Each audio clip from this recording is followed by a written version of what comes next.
Okay, welcome everyone to a discussion on putting youth in the driver's seat of our own future and our present. My name is Jackson Dugan. I'm the U.S. Youth Observer to the United Nations with UNA USA, the United Nations Foundation, and with the State Department.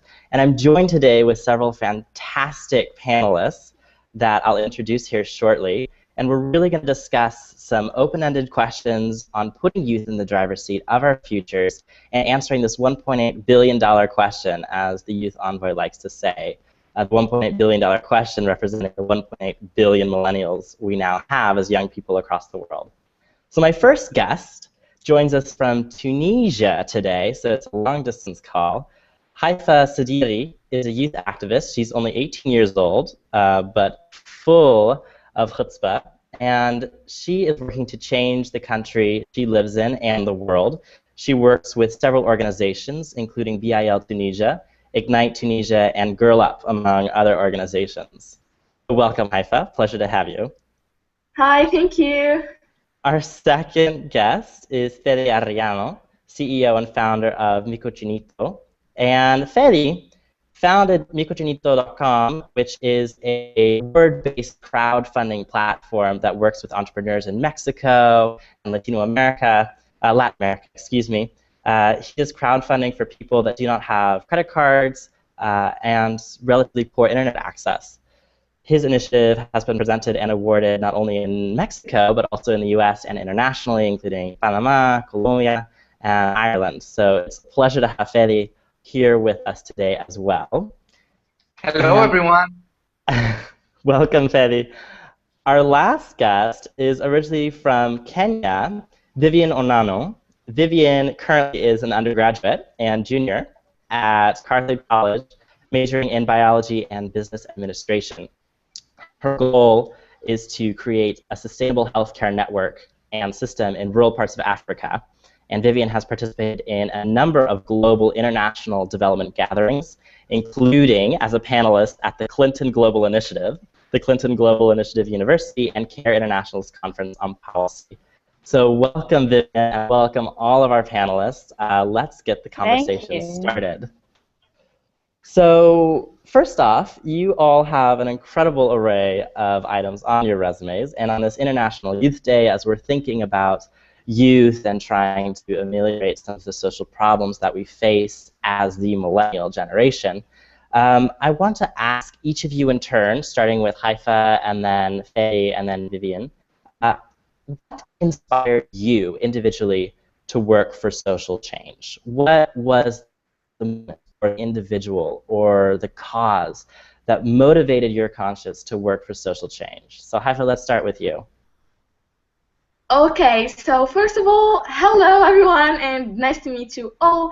Starting with talking about the cause that got me into working in what I'm working with right now is probably because I was living in a country, but I was aiming to be living in a better one, which means that I love my country so much, but I wanted to see it way better than what is it.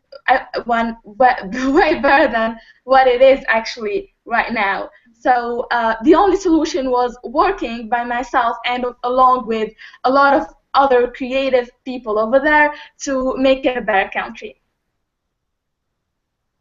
Excellent, excellent. I think hopefully we're all working to really improve our social situations, but Tunisia certainly in recent years with the Jasmine Revolution and such has been on the list of hot topic places. Thank you. Fede, let's move on to you and hear what catalyzed your interest in social change and why you're really interested in crowdfunding and working with entrepreneurs. What started all that for you? Well, I'm Mexican, and in Mexico, I'll say one of the most important issues is the differences between people that it's let's say rich and people with low income families. When I was studying at university, I found out that I was in a private university, so without being a millionaire, I'll say I was of the first half of my country. And I found out that actually, especially young people, did not have much idea of what to do in the future. I think that one thing that it's provoking these differences between one and another type of Mexicans, it's that to change the status quo, it's really different. It's really difficult. So when I first started working with young people, I started working with people in my university, and I knew that they had not much idea of what to do.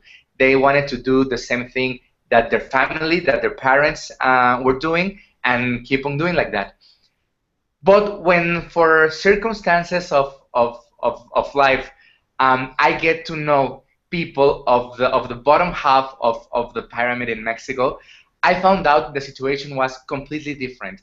I found out that those people were eager of an opportunity, and that they knew the importance of being in this generation, and of having opportunities to change things. So they wanted different type of jobs, they wanted different type of education, but they do not have the means of doing it.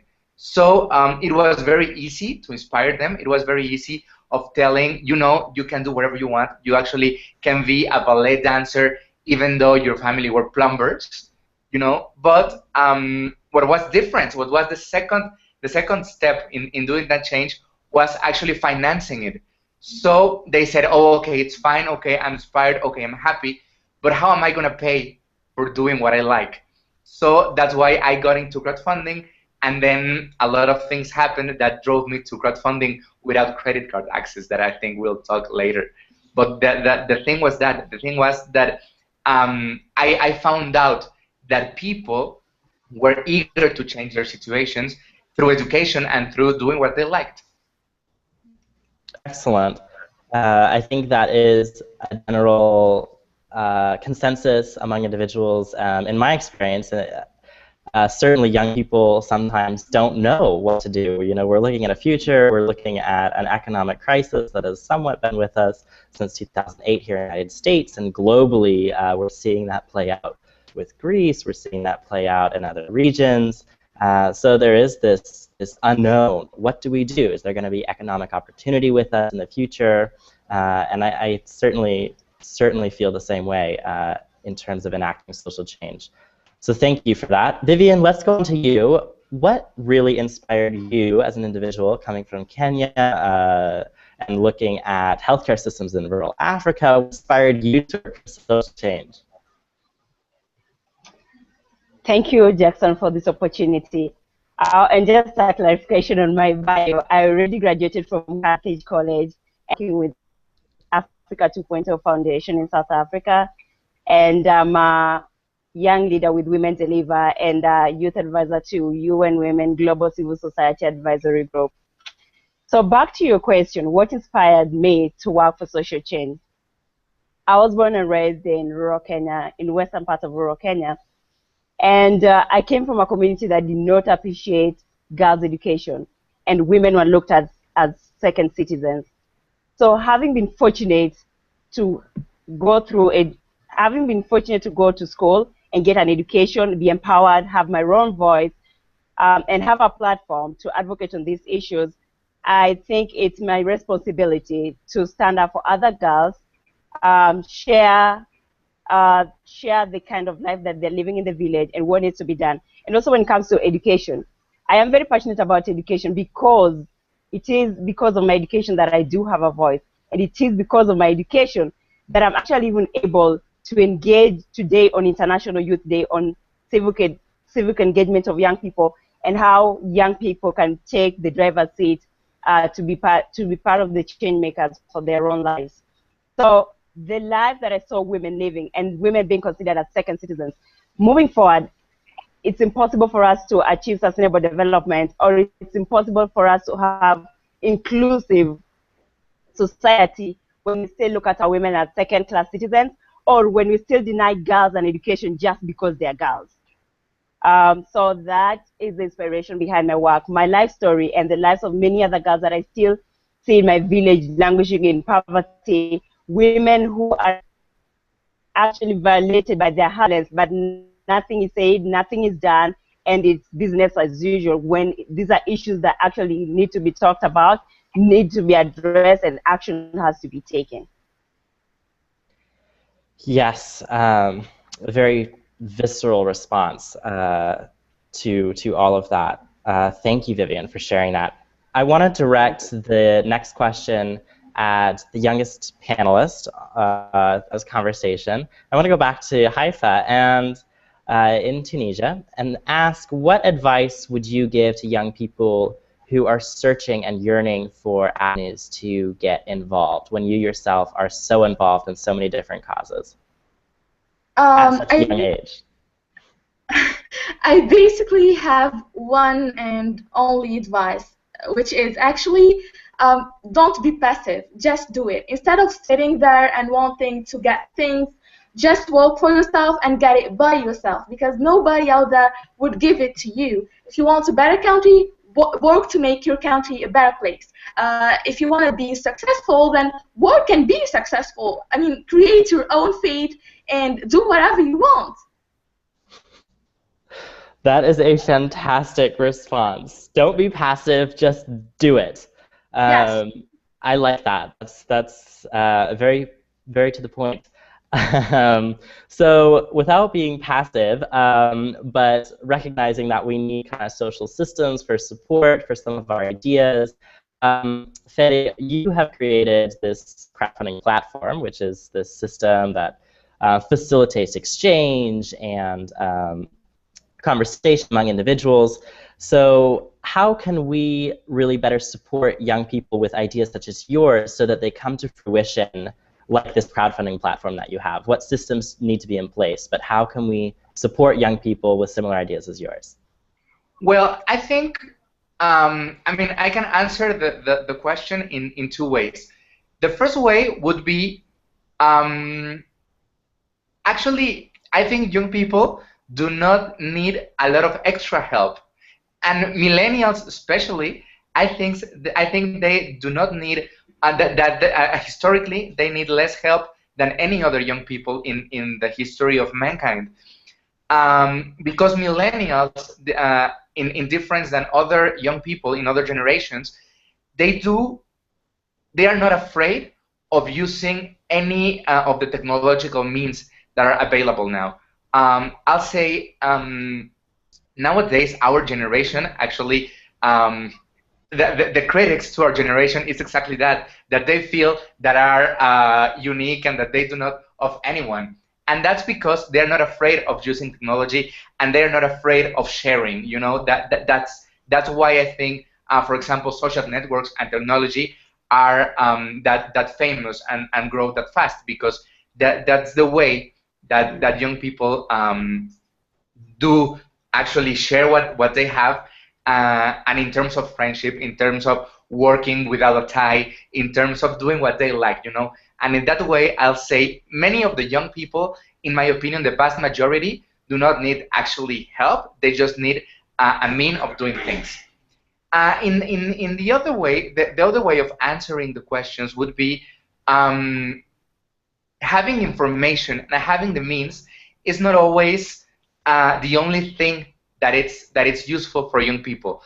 They need, of course, the experience of other generations. They also need criteria to process that information that they have, and that it's huge and that it's available for everyone. But they may not have the criteria of what it's needed. And I think that's where the whole society can actually help these generations. I think that what happens nowadays is that young people is the only ones that can actually use technology, and technology grow very fast, and they can develop ideas, and they can develop businesses, and they can develop innovations without having without involving anyone but young people, you know. And they have plenty of money, not only them but their young societies, but sometimes they do not have the experience of seeing how their businesses or their innovations would fail. So the second way of answering your question would be, yes, they may not need any extra help for anyone as long as they know how to use their means, but what they certainly do need is the context of what's happening in the whole society. And I think that can be answered and that can be helped just talking to them, just making them conscious, just giving them the experience that actually other generations or young people in other societies do have. So I'll say that the society as a whole can work and can achieve a lot and can actually achieve and improve a lot of the issues that we have right now as mankind by sharing and by only sharing and by knowing that to share experience, to share context, is the best way of helping each other. Young people, the latest generations, and the latest generations also to young people. Yes, that's a great two-part answer. We do definitely need the information and experiences from generations past. Hopefully history isn't destined to repeat itself in certain aspects. You know, we don't want that. And I certainly agree with what you had said and Haifa posited earlier. You know, don't be passive, just do it. And then what you're putting forward as well, you know, we have the motivation. Perhaps we don't need the extra help, but we may not have the information or the means necessarily to go forward and do it. So I want to move on to Vivian, who gave a very personal response to her reasoning for getting involved in social causes. And I want to ask her, how do we close the gap or shorten the distance between men and women in gender equality and equity? This is a huge topic of the United Nations. This is a huge topic in countries around the world. How do we do this? What can we do as young people to move this cause forward?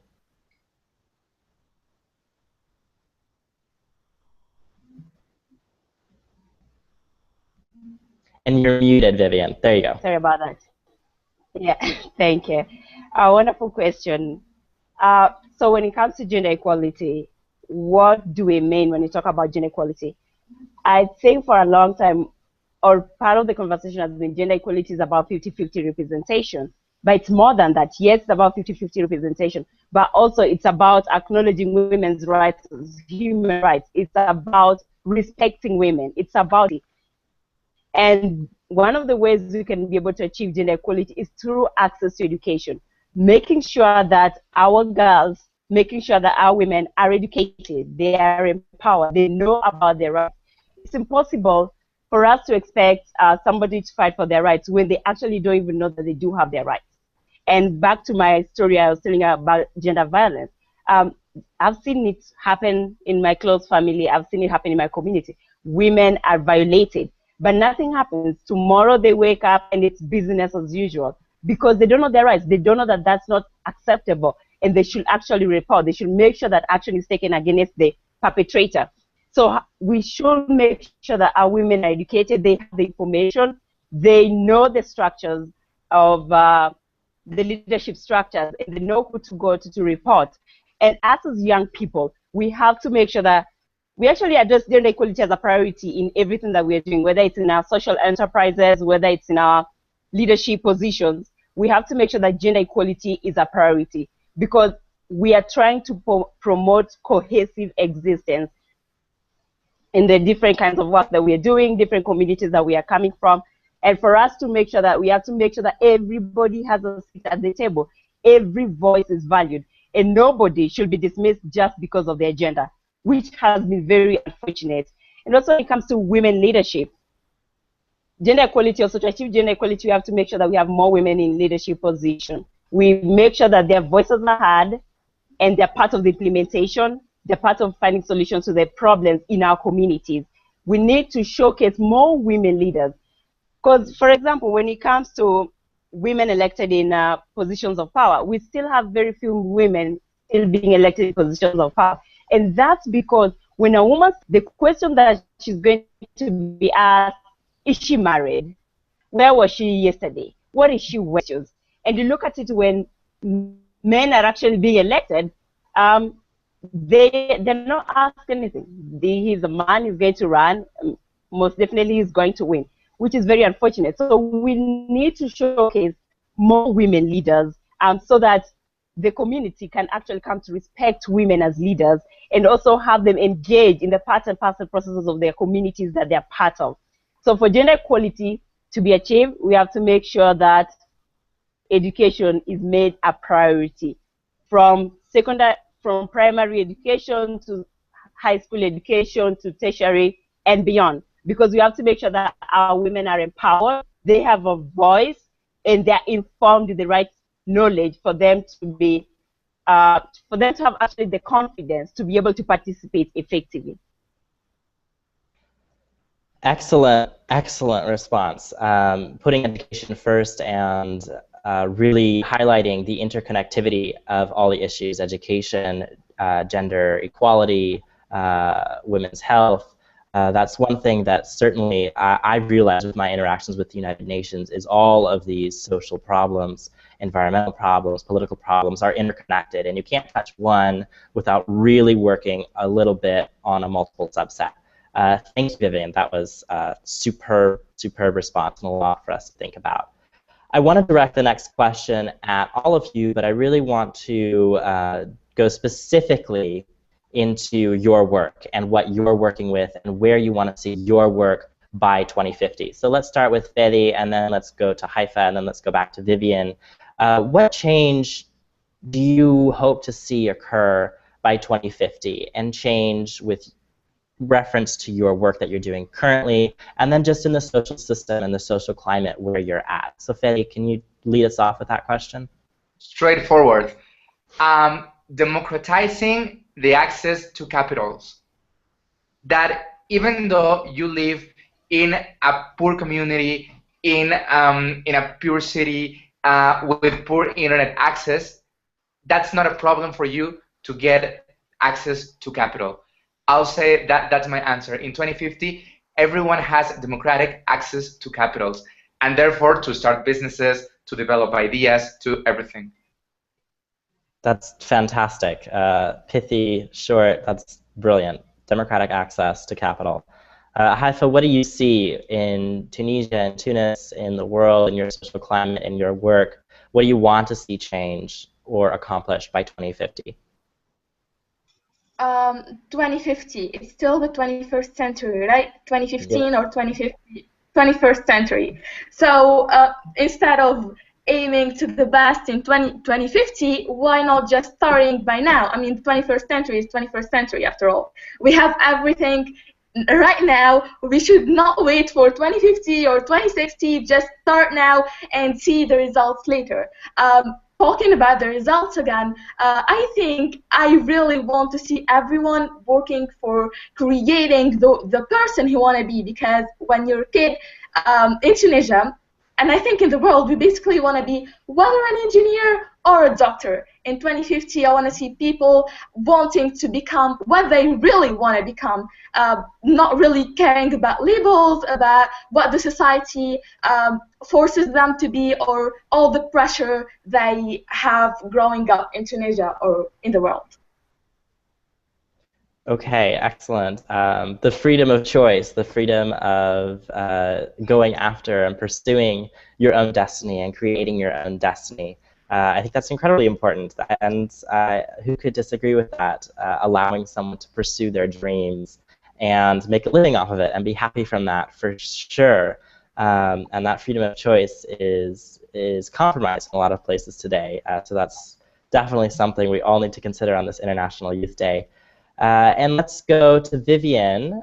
I know you just talked about gender equality and the importance of education and touched on the interconnectivity of all the UN issues. So with regards and reference to all of that, what would you like to see with your work and the social system by 2050? Wow, 2050. You realize that the deadline for the Sustainable Development Goals is 2030. So by 2050 or by 2030, I think my two key priorities: one, every child has access to quality and safe education so that they can have a foundation to live a decent life. And two, gender equality being a reality and not just a subject for conversation. Excellent. Access to quality healthcare, every child, and gender equality. Brilliant. Okay, we're moving along in the conversation. We're about midway through. I just want to say thank you to our panelists for joining us again. If you're just tuning in, we're talking about putting youth in the driver's seat with three fantastic panelists joining from Tunisia, Haifa Sidiri, joining from Mexico City, Fede Arellano, and joining from South Africa today, Vivian Onano. So you can follow the conversation through Twitter using the hashtags YouthNow and YouthDay, and let's continue forward. So Haifa, it looks like you're back with us for a little internet drop there. What should governments, I know this is a topic in Tunisia, what should governments do to support young leaders? And I think we can go to all our panelists on this, but let's start with you, Haifa. What should the Tunisian government do to support young leaders, and not fear them per se?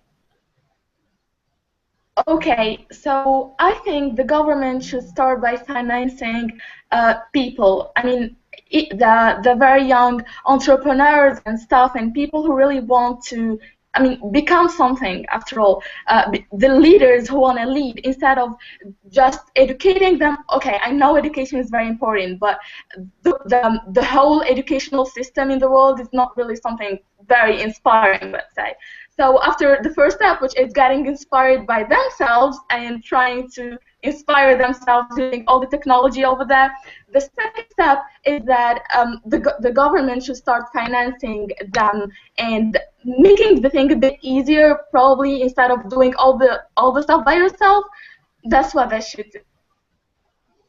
Okay, excellent. Yeah, government financial system, financing causes for development, or youth leaders that have a voice and have a message and have a clear laid out plan.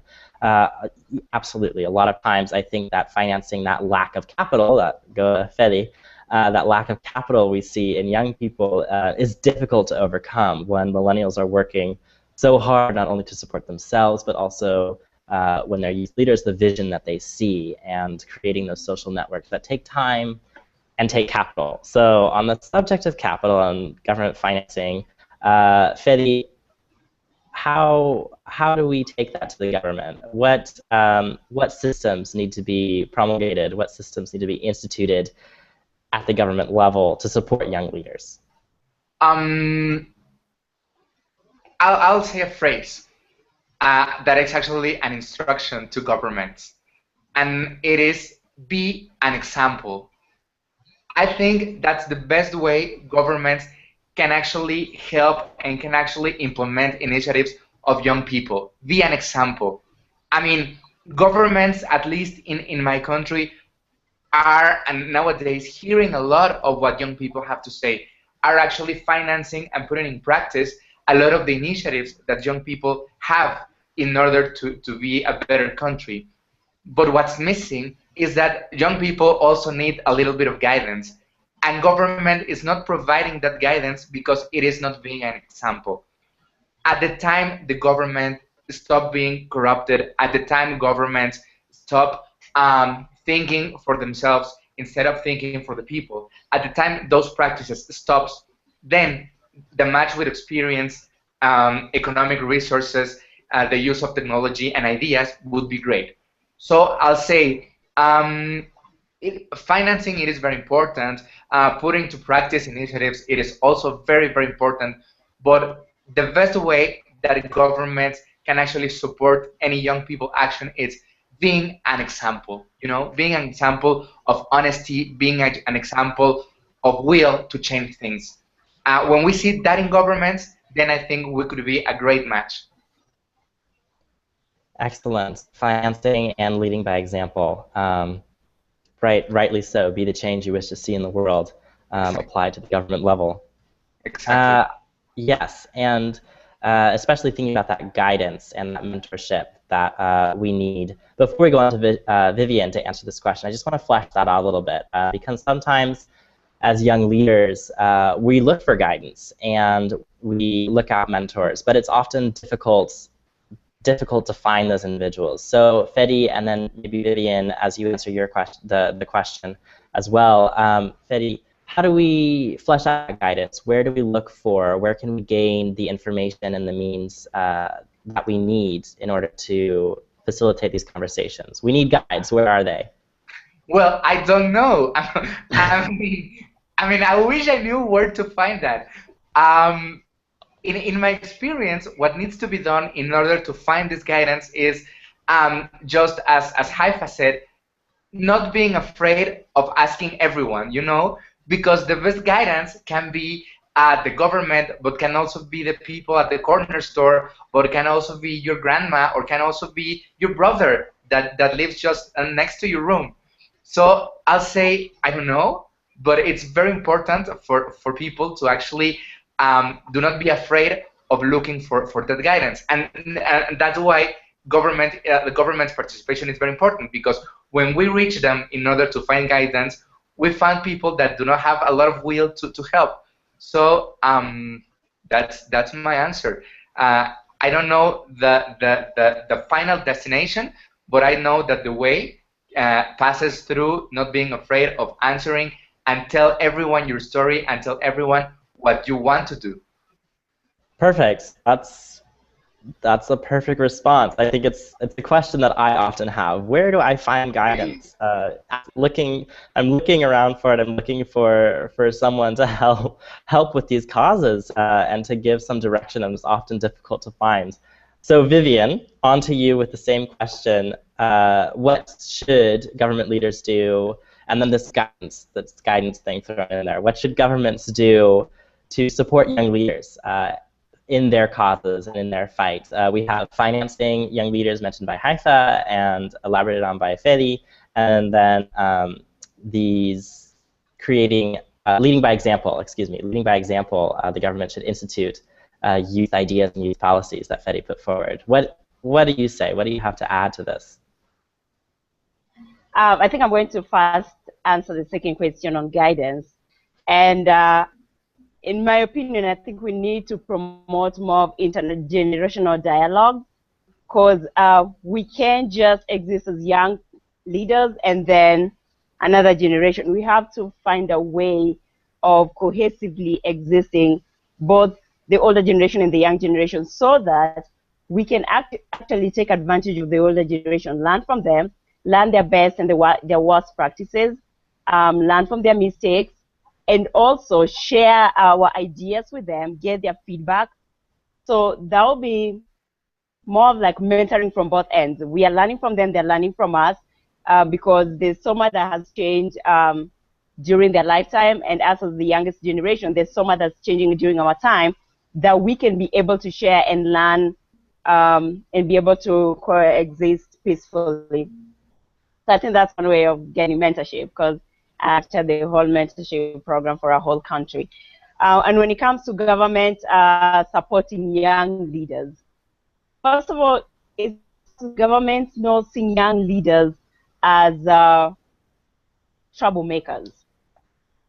Because our generation, we are very proactive, we are very vocal, and we call a spade a spade.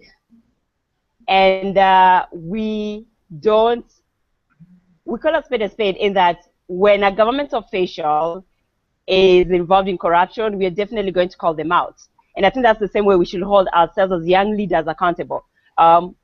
Jackson, I should hold you accountable, you should be able to hold me accountable. So for the government, first not looking at young leaders as troublemakers, and also providing spaces for young leaders to voice their concerns and also be part of the solution. So we should promote young leaders in our country, showcase the work that they're doing, respect them, and also take their issues seriously and address them with the agency that their issues deserve.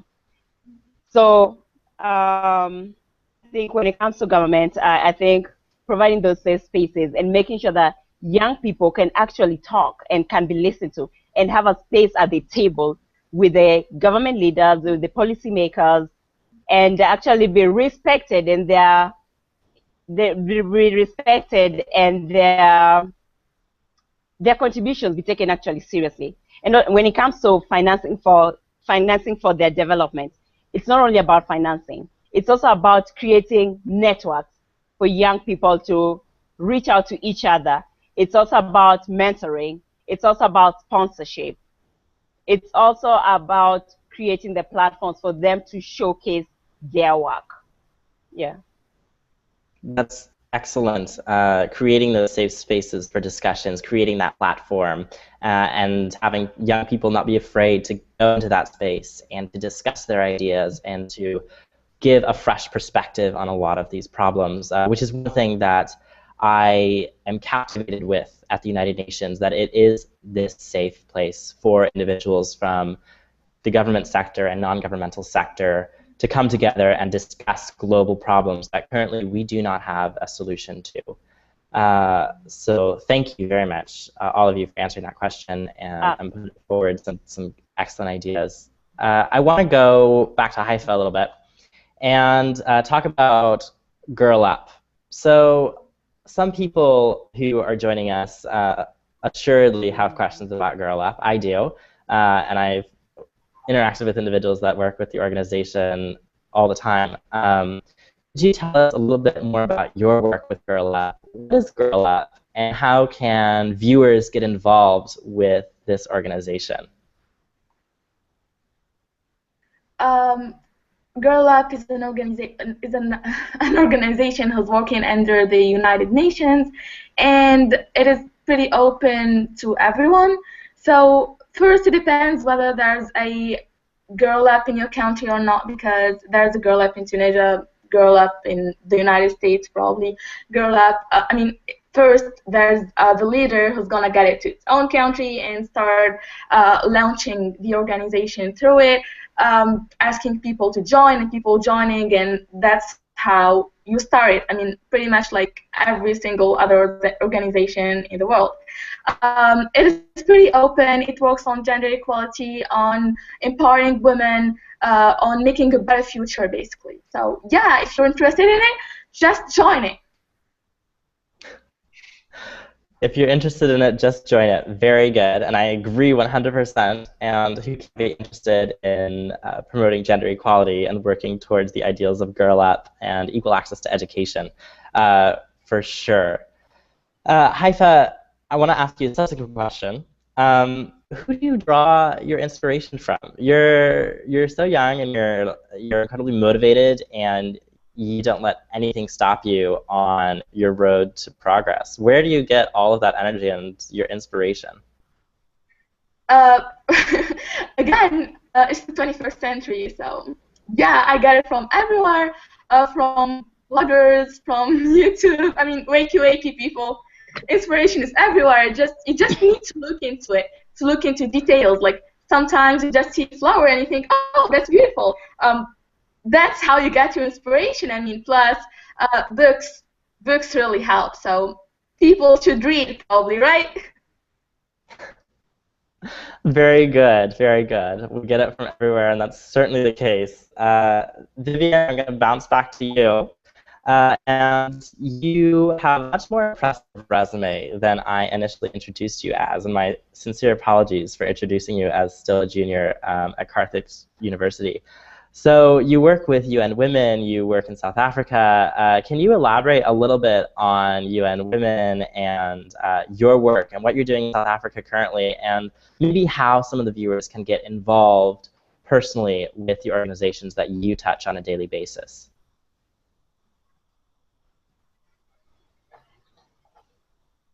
So as a member of the UN Women Global Civil Society Advisory Group, we had 3 young leaders who are part of the advisory group.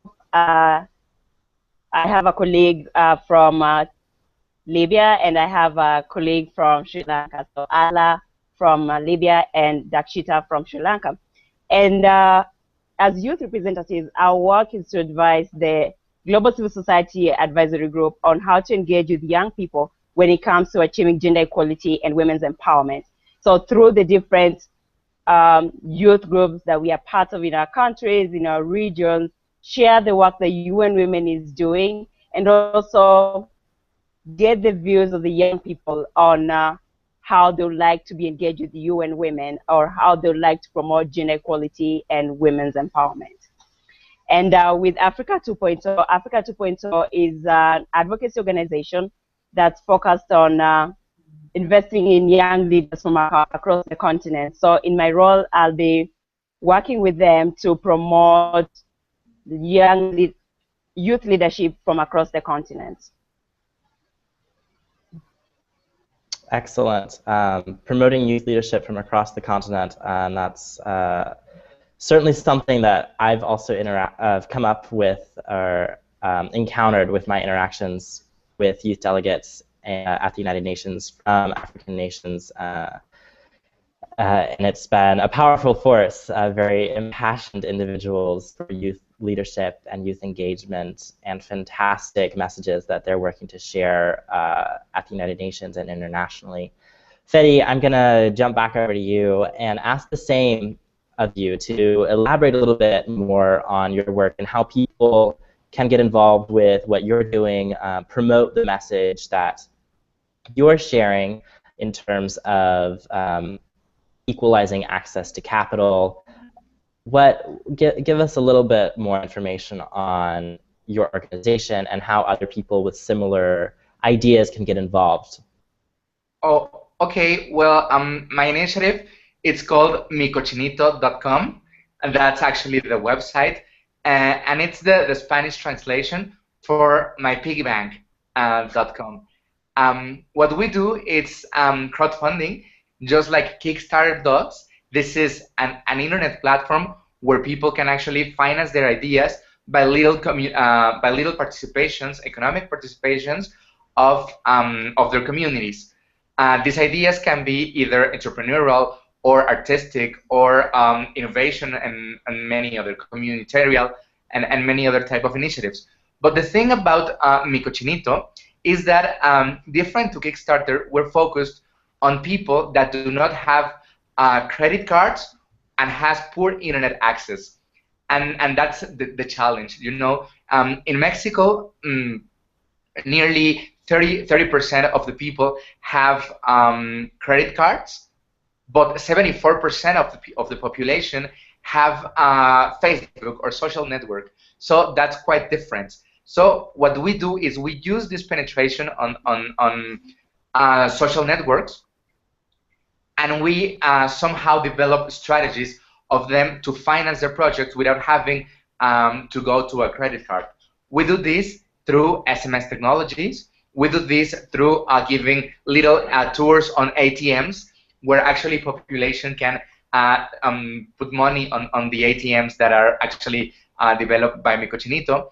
And we also do that by prepaid gift cards, you know, that they can actually scratch out and they can actually transfer a little money. What is interesting of the model is that, I mean, social crowdfunding does exist, you know, but what we focus on the most is that our initiatives are not financed by people that has money to spend in this type of initiatives. We try that most of our projects get financed by people among the communities, that people that will actually be direct benefited of the community, and that has to do participations very little. Let's say a $1 participation. That's awesome for micochinito.com. It's little applications made by non-banking strategies. To join the organization, well, they can always reach me on Twitter at @FedeArellano, but also on the website micochinito.com, where they can actually get their projects done, get their projects financed, and be like awesomely financed by their own communities. That's excellent. Yes, and arroba is the @sign for non-Spanish speakers, ¿verdad? Arroba, ¿no? Yeah, exactly. Okay, perfecto. So yes. people can get in contact with you. And Vivian, what's you're on the edge of your seat? Yes, go for it, Vivian. No, I just wanted to add on. I just wanted to add on what Feli has said. I think yes, it would be great to have all these young leaders be engaged in the work that we are doing, but also, to be realistic, it may not be possible. So, in the individual countries where they're coming from, I think it's their duty to do the research first after they know what they're passionate about, after they know the causes that they want to champion. In the individual countries, they research different organizations and different institutions that are championing or working on those causes and look on ways they can be part of it, they can join them, or they can form synergies with the different organizations that maybe these young leaders are leading. So it's not a must that you have to be part of the UN. It's not a must that you must be part of the Gallup. But in your individual countries, you can still make a difference. In your community, back in rural places, you can still make a difference. You have to go through after these major organizations. Yes, that's a fantastic point that Vivian made. Yes, you don't need to go through these organizations. You don't have to go through the United Nations. You don't have to go through Girl Up. There are a lot of ways that you can make a difference in your local sphere of influence. And at times, these organizations can be difficult to reach, especially if you're just getting involved or you don't have the capital or the internet access or the consistent internet access to interact with people on these various platforms. So definitely the local component and finding out ways to affect change and catalyze progress in your local community is baseline one, a great place and really the place to start. I want to start winding down the conversation, and we've heard a lot of great things from our panelists. So I want to go to each of you in turn, starting with Fede, and then going to Haifa, and then ending back with Vivian. What are some closing remarks that you want individuals to take from this conversation, and especially on International Youth Day, thinking about empowering youth and putting youth in the driver's seat? What are some things that you want people to take from this conversation and this dialogue on this wonderful day that we have? So Fede, to you. Well, what I like the most about this conversation is to meet these amazing people and to know that the world do have salvation, you know, that do have that it's going on the right way, no matter what the media says or anyone says. I would like to live to see what's going to happen next, and that's very, very exciting for me. Because for the International Youth Day, I'll say youth have the energy to be the change in the world. Youth, maybe a lot of people is living in difficult conditions, but enthusiasm can be shared very, very easily. So I'll say youth would go on the right way, but it needs from the world to have a good example and to have a good guidance. So I'll say, as a closing remark, we as a generation have the tool. We as a generation have the spirit of being the change in the world and of being in the driver's seat. But we need from the rest of the world to be a good example. To be a good example in terms of doing things, of getting up and do things, and also of doing the right things. So I'll say we can be a great world if we are all deeply convinced that we can be the example to our neighbor. That's fantastic. Yes, the easiest thing to share is enthusiasm. Enthusiasm for the causes we care about, enthusiasm for the communities we live in, and enthusiasm for the people we share our world with. So I want to move on to Haifa. What do you want people to take from this conversation and to think about on International Youth Day as we try to put youth in the driver's seat? And this, just to throw out there to all the panelists too, if there's any questions that arise in these last couple minutes, feel free to posit those to our audience or to me, either or. So Haifa, what should we take away from this conversation? What should we be considering on this special day? Can I talk about special book? Yes, absolutely. Okay. So you know the feeling when you're reading a kind of book and you're just like, oh my God, this guy is 22 years old and he already published his book, he's being successful, and just like, well, the point is not the fact that he's successful, but that he's doing whatever he want to do and he's good at it. Man, I'm 18 and I don't have a life basically. What about all those people over there doing whatever they want? I want to do that, so do not wait, Haifa. Just do it. And all of you over there, just do it. So I'm just going to talk about two books. The first one is A Work in Progress by Connor Fenton. He's a YouTuber, and he's the 22-year-old guy I was talking about, and I'm kind of jealous. The second one is a book called Feel the Fear and Do It Anyways. And this book is amazing because that's what you should do in life, people. Feel the fear and do it anyways. That's excellent. Feel the fear and do it anyway. Nothing's accomplished without a little bit of fear, which I certainly feel every other day on some social causes. Vivian, let's go to you. What do you want people to take from this conversation, and what do you want people to consider on International Youth Day as we put youth in the driver's seat? I really don't know how to follow those powerful statements by Fedi and Haifa. So today, as we all know, it's International Youth Day, and the theme for this year is civic engagement of young people. And as young leaders, I think as we aspire to be the future global leaders, we should make sure that we equip ourselves with the right information, with the right skills, so that we can be able to take charge. So my task to us as young leaders, we should be informed, we should be vocal, we should be fearless, and we should take action. And this is the time for us to take action. We can't wait any longer. This year, first of all, is a very important year as we're transitioning from Millennium Development Goals to Sustainable Development Goals. And we want to make sure that as young people, we are at the center of the Sustainable Development Goals. We are not ambassadors, but we are implementers. We are at the table. We have our seats at the table to engage with the government leaders, to engage with the policy makers, to engage with the private sectors. That is what leadership is all about. You have to be vocal. You have to make sure that you're heard, and you have to keep pushing. To be honest, it's still not easy for us young people to penetrate these spaces, but we cannot give up. We cannot relent. We have to keep working together. Jackson from the US, I'm from Kenya, Haifa from Tunisia, Fedi from Mexico.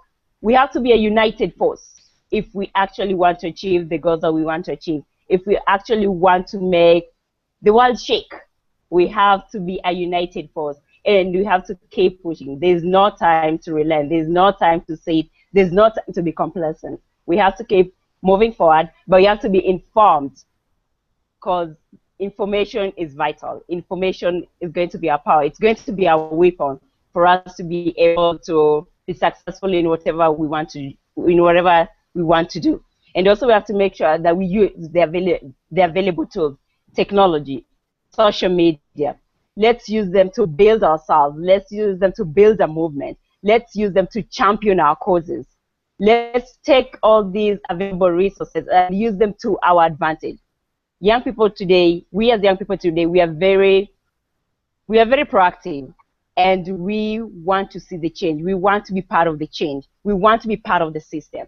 And that's what civic engagement is all about. So let us keep pushing, and let us keep working hard, and let us keep staying informed and on top of issues if we actually want to be successful at the end of the day, and if we actually want to be taken seriously. Because for long, as young people, they look at us as just part of the discussion, and then after the discussion, when the actual work is being done, we are out of the room. We still have to force ourselves and be part of the room and be part of that change. So that takes collective effort as young people, and that takes mobilization, and that takes using the available resources for us to be part of the change. That's fantastic, everything that you said. Be fearless, be informed, take action and join those safe spaces, create those safe spaces.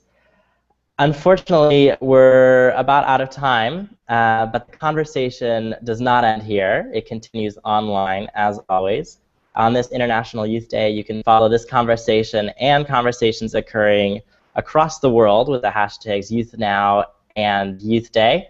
So I want to thank each of our panelists for joining us today and discussing their work and the social movements that they're working towards. Fede Arellano, thank you very much for joining us from Mexico. It's been a pleasure. Thank you, everyone. Thank you. Heifa Sidiri, joining us from Tunisia. Thank you so much for taking your enthusiasm and sharing it with us. I am thoroughly motivated now to start off my morning, so thank you. Thank you.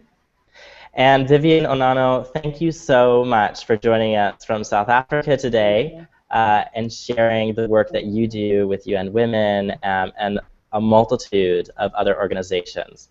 Thank you to our panelists. I hope to continue working with you in the future, and good luck on all the work that you're doing. Thanks very much. Thank you for being a wonderful moderator for today.